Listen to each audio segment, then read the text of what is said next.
السلام علیکم ورحمۃ اللہ۔ ویلکم ٹو زخرف القرآن چینل۔ جنگ بدر میں رسول اللہ صلی اللہ علیہ وسلم کی دعا۔ ادھر رسول اللہ صلی اللہ علیہ وسلم صف درستگار کے واپس آتے ہی اپنے پاک پروردگار سے نصرت و مدد کا وعدہ پورا کرنے کی دعا مانگنے لگے۔ آپ صلی اللہ علیہ وآلہ وسلم کی دعا یہ تھی: اللہم انجز لی ما وعدتنی، اللہم انشدک عہدک و وعدک۔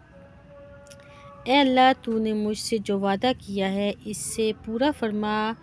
اے اللہ، میں تجھ سے تیرا عہد اور تیرے وعدے کا سوال کرتا ہوں۔ پھر جب گھمسان کی جنگ شروع ہو گئی، نہایت زور کا رن پڑا اور لڑائی شباب پر آ گئی تو آپ نے دعا کی: اللہم ان تہلک ہذہ العصابۃ اليوم لا تعبد، اللہم ان شئت لم تعبد بعد اليوم۔ اے اللہ، اگر آج یہ گروہ ہلاک ہو گیا تو تیری عبادت نہ کی جائے گی۔ اے اللہ، اگر تو چاہے تو آج کے بعد تیری عبادت کبھی نہ کی جائے گی۔ آپ نے خوب تضریع کے ساتھ دعا کی، یہاں تک کہ دونوں کندھوں سے چادر گر گئی۔ حضرت ابوبکر صدیق رضی اللہ تعالیٰ عنہ نے چادر درست کی اور عرض برداز ہوئے: اے اللہ کے رسول، بس فرمائیے۔ آپ نے اپنے رب سے بہت الحاح کیا، الحاح کے ساتھ دعا فرمائی۔ ادھر اللہ نے فرشتوں کو وحی کی کہ انی معکم فثبتوا الذین آمنوا سألقی فی قلوب الذین کفروا الرعب۔ ترجمہ: میں تمہارے ساتھ ہوں، تم اہل ایمان کے قدم جماؤ، میں کافروں کے دلوں میں رعب ڈال دوں گا۔ اور رسول اللہ صلی اللہ علیہ وآلہ وسلم کے پاس وحی بھیج کر انی ممدکم بألف من الملائکۃ مردفین، میں 1000 فرشتوں سے تمہاری مدد کروں گا جو آگے پیچھے آئیں گے۔ جنگ بدر کے میدان میں فرشتوں کا نزول۔ اس کے بعد رسول اللہ صلی اللہ علیہ وسلم کو ایک جھپکی آئی، پھر آپ نے سر اٹھایا اور فرمایا: ابوبکر، خوش ہو جاؤ، یہ جبریل علیہ السلام ہیں۔ گرد و غبار میں اٹے ہوئے ابن اسحاق کی روایت میں یہ ہے کہ آپ نے فرمایا: ابوبکر، خوش ہو جاؤ، تمہارے پاس اللہ کی مدد آ گئی، یہ جبریل علیہ السلام ہیں، اپنے گھوڑے کی لگام تھامے اور اس کے آگے آگے چلتے ہوئے آ رہے ہیں اور گرد و غبار میں اٹے ہوئے ہیں۔ اس کے بعد رسول اللہ صلی اللہ علیہ وسلم چھپر کے دروازے سے باہر تشریف لائے۔ آپ نے زرہ پہن رکھی تھی، آپ پرجوش طور پر آگے بڑھ رہے تھے اور فرماتے جا رہے تھے: سیہزم الجمع ویولون الدبر۔ ترجمہ: عنقریب یہ جتھا شکست کھا جائے گا اور پیٹھ پھیر کر بھاگے گا۔ اس کے بعد آپ صلی اللہ علیہ وآلہ وسلم نے ایک مٹھی کنکریلی مٹی لی اور قریش کی طرف رخ کر کے فرمایا: شاعت الوجوہ، شاعت الوجوہ، چہرے بگڑ جائیں، اور ساتھ ہی مٹی ان کے چہروں کی طرف پھینک دی۔ پھر مشرکین میں سے کوئی بھی نہیں تھا جس کی دونوں آنکھوں، نتنوں اور منہ میں اس ایک مٹی میں سے کچھ نہ گیا ہو۔ اسی کے بارے میں اللہ رب العزت نے ارشاد فرمایا: وَمَا رَمَيْتَ إِذْ رَمَيْتَ وَلَكِنَّ اللَّهَ رَمَى۔ جب آپ نے پھینکا تو در حقیقت آپ نے نہیں پھینکا بلکہ اللہ نے پھینکا۔ جوابی حملہ۔ اس کے بعد رسول اللہ صلی اللہ علیہ وسلم نے جوابی حملے کا حکم اور جنگ کی ترغیب دیتے ہوئے فرمایا: شدوا، چڑھ دوڑو، اس ذات کی قسم جس کے ہاتھ میں محمد کی جان ہے، ان سے جو آدمی بھی ڈٹ کر، ثواب سمجھ کر، آگے بڑھ کر اور پیچھے نہ ہٹ کر لڑے گا وہ مارا جائے گا۔ اللہ اسے ضرور جنت میں داخل کرے گا۔ آپ نے قتال پر ابھارتے ہوئے یہ بھی فرمایا، اس جنت کی طرف اٹھو جس کی پہنائیاں آسمانوں اور زمین کے برابر ہیں۔ آپ کی یہ بات سن کر عمیر بن حمام نے کہا، بہت خوب، بہت خوب۔ رسول اللہ صلی اللہ علیہ وسلم نے فرمایا، تم بہت خوب کیوں کہہ رہے ہو؟ انہوں نے کہا، نہیں، خدا کی قسم، اے اللہ کے رسول، کوئی بات نہیں سوائے اس کے کہ مجھے توقع ہے کہ میں بھی اسی جنت والوں میں سے ہوں گا۔ آپ نے فرمایا، تم بھی اسی جنت والوں میں سے ہو۔ اس کے بعد وہ اپنے توشہ دان سے کچھ کھجوریں نکال کر کھانے لگے، پھر بولے، اگر میں اتنی دیر تک زندہ رہا کہ اپنی یہ کھجوریں کھا لوں تو یہ تو لمبی زندگی ہو جائے گی۔ چنانچہ ان کے پاس جو کھجوریں تھیں انہیں پھینک دیا، پھر قریش سے لڑتے لڑتے شہید ہو گئے۔ اسی طرح مشہور خاتون افرا کے صاحبزادے اوف بن حارث نے دریافت کیا کہ اے اللہ کے رسول، پروردگار اپنے بندوں کو کس بات سے خوش ہو کر مسکراتا ہے؟ آپ نے فرمایا، اس بات سے کہ بندہ خالی جسم بغیر حفاظتی ہتھیار پہنے اپنا ہاتھ دشمن کے اندر ڈبو دے۔ یہ سن کر اوف نے اپنے بدن سے ذرا اتار پھینکی اور تلوار لے کر دشمن پر ٹوٹ پڑے اور لڑتے لڑتے شہید ہو گئے۔ جس وقت رسول اللہ صلی اللہ علیہ وآلہ وسلم نے جوابی حملے کا حکم صادر فرمایا، دشمن کے حملوں کی تیزی جا چکی تھی اور ان کا جوش و خروش سرد پڑ رہا تھا، اس لیے یہ باحکمت منصوبہ مسلمانوں کی پوزیشن مضبوط کرنے میں بہت مؤثر ثابت ہوا، کیونکہ صحابہ اکرام کو جب حملہ آور ہونے کا حکم ملا اور ابھی ان کا جوش جہاد شباب پر تھا تو انہوں نے نہایت سخت طند اور صفایہ کن حملہ کیا اور صفوں کی صفیں درم برم کرتے اور گردنیں کاٹتے آگے بڑھے۔ ان کا جوش و خروش میں یہ دیکھ کر مزید تیزی آ گئی کہ رسول اللہ صلی اللہ علیہ وسلم بنفس نفیس زرہ پہنے تیز تیز چلتے تشریف لا رہے ہیں اور پورے یقین اور صراحت کے ساتھ فرما رہے ہیں، عنقریب یہ جتھا شکست کھا جائے گا اور پیٹھ پھیر کر بھاگے گا۔ اس لیے مسلمانوں نے نہایت پرجوش اور پرخروش لڑائی لڑی اور فرشتوں نے بھی ان کی مدد کی۔ چنانچہ ابن سعد کی روایت میں حضرت عکرمہ رضی اللہ عنہ سے مروی ہے کہ اس دن آدمی کا سر کٹ کر گرتا اور یہ پتہ نہ چلتا کہ اسے کس نے مارا، اور آدمی کا ہاتھ کٹ کر گرتا اور یہ پتہ نہ چلتا کہ اسے کس نے کاٹا۔ ابن عباس رضی اللہ عنہ فرماتے ہیں کہ ایک مسلمان ایک مشرک کا تعقب کر رہا تھا کہ اچانک اس مشرک کے اوپر کوڑے کی مار پڑنے کی آواز آئی اور ایک شاہ سوار کی آواز سنائی پڑی جو یہ کہہ رہا تھا، ہیزوم، آگے بڑھ۔ مسلمان نے مشرک کو اپنے آگے دیکھ کر وہ چت گرا لپک کر دیکھا تو اس کی ناک پر چوٹ کا نشان تھا اور چہرہ پھٹا ہوا تھا جیسے کوڑے سے مارا گیا ہو، اور یہ سب کا سب ہرا پڑا ہوا تھا۔ اس انصاری مسلمان نے آ کر رسول اللہ صلی اللہ علیہ وسلم سے یہ ماجرا بیان کیا تو آپ نے فرمایا، تم سچ کہتے ہو، یہ تیسرے آسمان کی مدد تھی۔ ابو داؤد مازنی کہتے ہیں کہ میں ایک مشرک کو مارنے کے لیے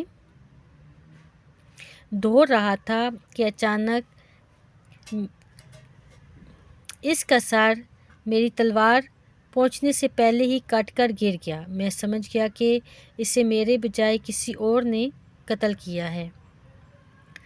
ایک انصاری حضرت عباس بن عبد المطلب کو قید کر کر لایا تو حضرت عباس کہنے لگے، واللہ مجھے اس نے قید نہیں کیا ہے، مجھے تو ایک بے بال کے سر والے آدمی نے قید کیا جو نہایت خوب رو تھا اور ایک چت کپڑے گھوڑے پر سوار تھا، اب میں اسے لوگوں میں دیکھ نہیں رہا ہوں۔ انصاری نے کہا، اے اللہ کے رسول، انہیں میں نے قید کیا۔ آپ نے فرمایا، خاموش رہو، اللہ نے ایک بزرگ فرشتے سے تمہاری مدد فرمائی۔ میدان سے ابلیس کا فرار۔ ابلیس لعین سراقہ بن مالک بن جاشم ملحجی کی شکل میں آیا تھا اور مشرکین سے اب تک جدا نہیں ہوا تھا، لیکن جب اس نے مشرکین کے خلاف فرشتوں کی کارروائیاں دیکھی تو الٹے پاؤں پلٹ کر بھاگنے لگا، مگر حارث بن ہشام نے اسے پکڑ لیا۔ وہ سمجھ رہا تھا کہ یہ واقعی سراقہ ہی ہے، لیکن ابلیس نے حارث کے سینے پر ایسا گھونسا مارا کہ وہ گر گیا اور ابلیس نکل بھاگا۔ مشرکین کہنے لگے، سراقہ کہاں جا رہے ہو؟ کیا تم نے یہ نہیں کہا تھا کہ تم ہماری مدد کرو گے؟ ہماری مددگار ہوگے اور ہم سے جدا نہ ہوگے۔ اس نے کہا، میں یہ چیز دیکھ رہا ہوں جسے تم نہیں دیکھتے۔ مجھے اللہ سے ڈر لگتا ہے اور اللہ بڑی سخت سزا دینے والا ہے۔ اس کے بعد بھاگ کر سمندر میں جا رہا۔ شکست فاش۔ تھوڑی دیر بعد مشرکین کے لشکر میں ناکامی اور اضطراب کے آثار نمودار ہو گئے۔ ان کی صفیں مسلمانوں کے سخت اور تابڑتوڑ حملوں سے درم برم ہونے لگیں اور معرکہ اپنے انجام کے قریب جا پہنچا۔ جب مشرکین کے جتھے بے ترتیبی کے ساتھ پیچھے ہٹے اور ان میں بھگدڑ مچ گئی، مسلمانوں نے مارتے کاٹتے اور پکڑتے باندھتے ان کا پیچھا کیا، یہاں تک کہ ان کو بھرپور شکست ہو گئی۔ ابو جہل کی اکڑ۔ لیکن طاغوت اکبر ابو جہل نے جب اپنی صفوں میں اضطراب کی ابتدائی علامتیں دیکھیں تو چاہا کہ اس سیلاب کے سامنے ڈٹ جائے، چنانچہ وہ اپنے لشکر کو للکارتا ہوا اکڑا اور تکبر کے ساتھ کہتا جا رہا تھا، سراقہ کی کنارہ کشی سے تمہیں پست ہمت نہیں ہونا چاہیے، کیونکہ اس نے محمد صلی اللہ علیہ وسلم کے ساتھ پہلے سے ساز باز کر رکھی تھی۔ تم پر عتبہ، شیبہ اور ولید کے قتل کا ہول بھی سوار نہیں ہونا چاہیے، کیونکہ ان لوگوں نے جلد بازی سے کام لیا۔ لات و عزیٰ کی قسم، ہم واپس نہ ہوں گے یہاں تک کہ انہیں رسیوں میں جکڑ لیں۔ دیکھو، تمہارا کوئی آدمی ان کے کسی آدمی کو قتل نہ کرے، بلکہ انہیں پکڑو اور گرفتار کرو تاکہ ہم ان کی بری حرکت کا انہیں مزہ چکھائیں۔ یہ ابو جہل کے الفاظ تھے، لیکن اسے اس غرور کی حقیقت کا بہت جلد پتہ لگ گیا، کیونکہ چند ہی لمحے بعد مسلمانوں کے جوابی حملے کی تندی کے سامنے مشرکین کی صفیں پھٹنا شروع ہو گئیں۔ البتہ ابو جہل اب بھی اپنے گرد مشرکین کا ایک غول لیے جمع ہوا تھا۔ اس غول نے ابو جہل کے چاروں طرف تلواروں کی بار اور نیزے کا جنگل قائم کر رکھا تھا، لیکن اسلامی ہجوم کی آندھی نے اس بار کو بھی بکھیر دیا اور اس جنگل کو بھی اکھیڑ دیا۔ اس کے بعد یہ طاغوت اکبر دکھائی پڑا۔ مسلمانوں نے دیکھا کہ وہ ایک گھوڑے پر چکر کاٹ رہا ہے، ادھر اس کی موت دو انصاری جوانوں کے ہاتھ اس کا خون چوسنے کی منتظر تھی۔ میدان بدر میں ابو جہل کا قتل۔ حضرت عبد الرحمن بن عوف رضی اللہ عنہ کا بیان ہے کہ میں جنگ بدر کے روز صف کے اندر تھا کہ اچانک مڑا تو کیا دیکھتا ہوں کہ دائیں بائیں دو نوعمر جوان ہیں۔ گویا ان کی موجودگی سے میں حیران ہو گیا کہ اتنے میں ایک نے اپنے ساتھی سے چھپا کر مجھ سے کہا، چچا جان، مجھے ابو جہل کو دکھلا دیجیے۔ میں نے کہا، بھتیجے تم اسے کیا کرو گے؟ اس نے کہا، مجھے بتایا گیا ہے کہ وہ رسول اللہ صلی اللہ علیہ وسلم کو گالی دیتا تھا۔ اس ذات کی قسم جس کے ہاتھ میں میری جان ہے، اگر میں نے اس کو دیکھ لیا تو میرا وجود اس کے وجود سے الگ نہ ہوگا، یہاں تک کہ ہم میں جس کی موت پہلے لکھی ہے وہ مر جائے۔ وہ کہتے ہیں کہ مجھے اس پر تعجب ہوا، اتنے میں دوسرے شخص نے مجھے اشارے سے متوجہ کر کے یہی بات کہی۔ اس کا بیان ہے کہ میں نے چند ہی لمحوں بعد دیکھا کہ ابو جہل لوگوں کے درمیان چکر کاٹ رہا ہے۔ میں نے کہا، ہرے دیکھتے نہیں، یہ رہا تم دونوں کا شکار جس کے بارے میں تم پوچھ رہے تھے۔ ان کا بیان ہے کہ یہ سنتے ہی وہ دونوں اپنی تلوار لیے جھپٹ پڑے اور اسے قتل کر دیا۔ پھر پلٹ کر رسول اللہ صلی اللہ علیہ وآلہ وسلم کے پاس آئے۔ آپ نے فرمایا تم میں سے کس نے قتل کیا ہے؟ دونوں نے کہا میں نے قتل کیا ہے۔ آپ نے فرمایا اپنی اپنی تلواریں پونچھ چکے ہو؟ بولے نہیں۔ آپ نے فرمایا دونوں کی تلواریں دیکھو اور فرمایا تم دونوں نے قتل کیا ہے، البتہ ابو جہل کا سامان معاذ بن عمرو بن جموح کو دیا۔ دونوں حملہ آوروں کا نام معاذ بن عمرو بن جموح اور معاذ بن افرا ہے۔ ابن اسحاق کا بیان ہے کہ معاذ بن عمرو بن جموح نے بتایا کہ میں نے مشرکین کو سنا وہ ابو جہل کے بارے میں جو گھنے درختوں جیسی نیزوں اور تلواروں کی بار میں تھا، کہہ رہا تھا ابو الحکم تک کسی کی رسائی نہ ہو۔ معاذ بن عمرو کہتے ہیں کہ میں نے جب یہ بات سنی تو اسے اپنے نشانے پر لے لیا اور اس کی سمت جمع رہا۔ جب گنجائش ملی تو میں نے حملہ کر دیا اور ایسی ضرب لگائی کہ اس کا پاؤں نصف پنڈلی سے اڑ گیا۔ واللہ جس وقت یہ پاؤں اڑا ہے تو میں اس کی تشبیہ صرف اس گٹھلی سے دے سکتا ہوں جو موصل کی مار پڑنے پر جھٹک کر اڑ جاتی ہے۔ ان کا بیان ہے کہ ادھر میں نے ابو جہل کو مارا اور ادھر اس کے بیٹے اکرمہ نے میرے کندھے پر تلوار چلائی جس سے میرا ہاتھ کٹ کر میرے بازو کے چمڑے سے لٹک گیا اور لڑائی میں مخل ہونے لگا۔ میں اسے اپنے ساتھ گھسیٹتا ہوا سارا دن لڑا، لیکن جب وہ مجھے اذیت پہنچانے لگا تو میں نے اس پر اپنا پاؤں رکھا اور اسے زور سے کھینچ کر الگ کر دیا۔ اس کے بعد ابو جہل کے پاس معاذ بن افرا پہنچے۔ وہ زخمی تھا۔ انہوں نے اسے ایسی ضرب لگائی کہ وہ ڈھیر ہو گیا، صرف سانس آتی جاتی رہی۔ اس کے بعد معاذ بن افرا خود ہی لڑتے لڑتے شہید ہو گئے۔ پھر معرکہ ختم ہو گیا تو رسول اللہ صلی اللہ علیہ وسلم نے فرمایا کون ہے جو دیکھے کہ ابو جہل کا انجام کیا ہوا؟ اس پر صحابہ اکرام اس کی تلاش میں بکھر گئے۔ حضرت عبداللہ بن مسعود نے اسے اس حالت میں پایا کہ ابھی سانس آ جا رہی تھی۔ انہوں نے اس کی گردن پر پاؤں رکھا اور سر کاٹنے کے لیے داڑھی پکڑی اور فرمایا او اللہ کے دشمن، آخر اللہ نے تجھے رسوا کیا نا؟ اس نے کہا مجھے کاہے کا رسوا کیا؟ کیا جس شخص کو تم لوگوں نے قتل کیا ہے اس سے بھی بلند پایا کوئی آدمی ہے؟ یا جس کو تم لوگوں نے قتل کیا اس سے بھی اوپر کوئی آدمی ہے؟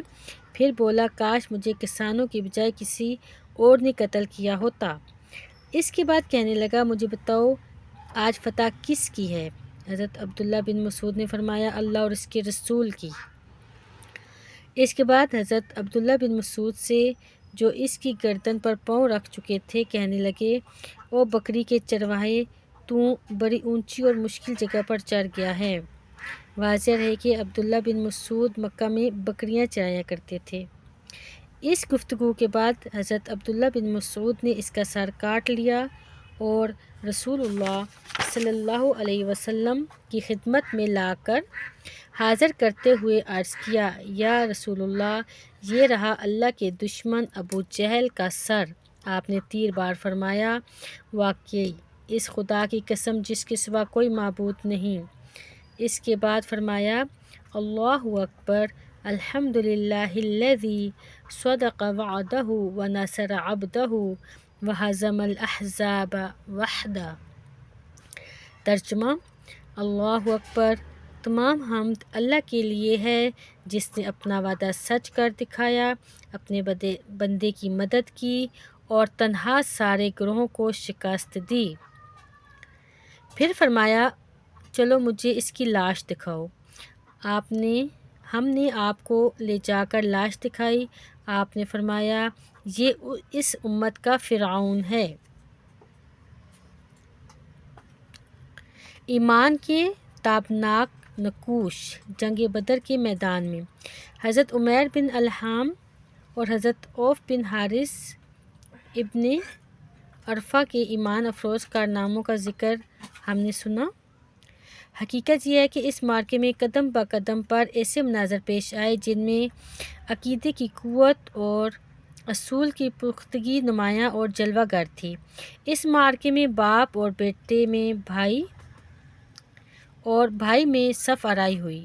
اصولوں کے اختلاف پر تلواریں بے نیام ہوئیں اور مظلوم اور مقہور نے ظلم و قہر سے ٹکرا کر اپنے غصے کی آگ بجھائی۔ نمبر 1، ابن اسحاق نے ابن عباس رضی اللہ تعالیٰ عنہ سے روایت کیا کہ نبی صلی اللہ علیہ وسلم نے صحابہ اکرام سے فرمایا، مجھے معلوم ہے کہ بنو ہاشم وغیرہ کے کچھ لوگ زبردستی میدان جنگ میں لائے گئے ہیں، انہیں ہماری جنگ سے کوئی سروکار نہیں، لہٰذا بنو ہاشم کا کوئی آدمی کسی کی زد میں آئے تو اسے قتل نہ کریں، اور ابو البختری بن ہشام کسی کی زد میں آ جائے تو اسے قتل نہ کرے، اور عباس بن عبد المطلب کسی کی زد میں آ جائے تو وہ بھی انہیں قتل نہ کرے کیونکہ وہ بالجبر لائے گئے ہیں۔ اس پر عتبہ کے صاحبزادے حضرت ابو حذیفہ رضی اللہ تعالیٰ عنہ نے کہا، کیا ہم اپنے باپ، بیٹوں، بھائیوں اور کنبے قبیلے کے لوگوں کو قتل کریں اور عباس کو چھوڑ دیں گے؟ خدا کی قسم، اگر اس سے میری مڈ بھیڑ ہو گئی یعنی لڑائی ہو گئی تو میں تو اسے تلوار کی لگام پہناؤں گا۔ یہ خبر رسول اللہ صلی اللہ علیہ وسلم کو پہنچی تو آپ نے عمر بن خطاب سے کہا، کیا رسول اللہ کے چچا کے چہرے پر تلوار ماری جائے گی؟ حضرت عمر رضی اللہ عنہ نے کہا، یا رسول اللہ مجھے چھوڑیے، میں تلوار سے اس شخص کی گردن اڑا دوں گا کیونکہ باخدا یہ شخص منافق ہو گیا ہے۔ بعد میں حضرت ابو حذیفہ رضی اللہ تعالیٰ عنہ کہا کرتے تھے کہ اس دن میں نے جو بات کہی تھی اس کی وجہ سے میں مطمئن نہیں ہوں، برابر خوف کھاتا رہا، صرف یہی صورت رہی کہ میری شہادت اس کا کفارہ بن جائے، اور بالآخر وہ یمامہ کی جنگ میں شہید ہو گئے۔